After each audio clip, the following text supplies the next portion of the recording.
मेरी मेरी तरफ से आपके लिए कुछ टिप्स है, और टिप्स ये है बेटा कि आप जो है बेटा अपना जो सिलेबस इस तरह से रिवाइज कीजिए कि आपके सारे कॉन्सेप्ट बेटा रिवाइज हो जाए। लेकिन अगर आपने कुछ पढ़ा नहीं है तो आपको जो बेटा यहाँ पर इन दिनों में कुछ भी नया नहीं पढ़ना है, कुछ भी नया आपको नहीं पढ़ना है। जो आपने पढ़ा है बेटा उसी को रिवाइज करना है, आपको पैनिक बिल्कुल भी नहीं होना है।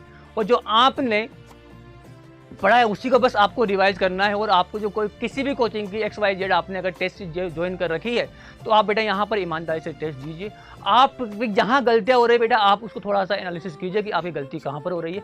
अगर किसी कॉन्सेप्ट आपसे छूट रहा है, मतलब जो आपने पढ़ा नहीं है, तो बेटा आप उसको दोबारा पढ़ने की कोशिश मत कीजिए। इन दिनों आपको बेटा वही पढ़ना है जो आपको वही रिवाइज करना है जो आपने पढ़ा है। मतलब आपको यहाँ पर कुछ नया नहीं पढ़ना। अगर आपने कुछ नया पढ़ा और आपको समझ में नहीं आया तो बेटा आप पैनिक हो सकते हो। तो पैनिक आपको बिल्कुल भी नहीं होना है। और जो इंपॉर्टेंट चैप्टर है मैथ्स के लिए, तो जैसा आपको पता है कि आपके कोऑर्डिनेट ज्योमेट्री से हमेशा 4 से 5 सवाल आते हैं, तो आपको करने हैं। वेक्टर अलजेब्रा में बेटा आपके कितने सवाल आते हैं? 4 से 5 4 सवाल तो वो देखे जाते हैं, तो वेक्टर अलजेब्रा आपको करना है। तो ये 2 इंपॉर्टेंट टॉपिक तो आपके हो गए। और कैलकुलस में भी आपको डेफिनेट इंटीग्रेशन को थोड़ा कम हाथ लगाना, क्योंकि वो थोड़ा सा कम बनता है बच्चों से, तो आप इनडेफिनेट इंटीग्रेशन कर सकते हैं। और कॉम्प्लेक्स नंबर आप चाहो तो छोड़ सकते हो, स्किप कर सकते हो, कोई मतलब नहीं है, क्योंकि एक सवाल आता है बन के तो बन गया, नहीं बना तो कोई दिक्कत वाली बात नहीं है। और साथ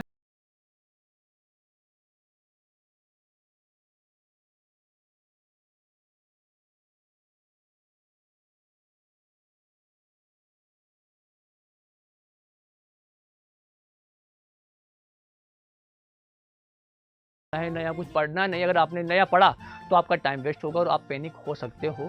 तो एग्जाम के अंदर क्या करना है आपको, एग्जाम में जो क्वेश्चन आपको पहले आ रहा है पहले उसको एक नज़र में मार लेना है।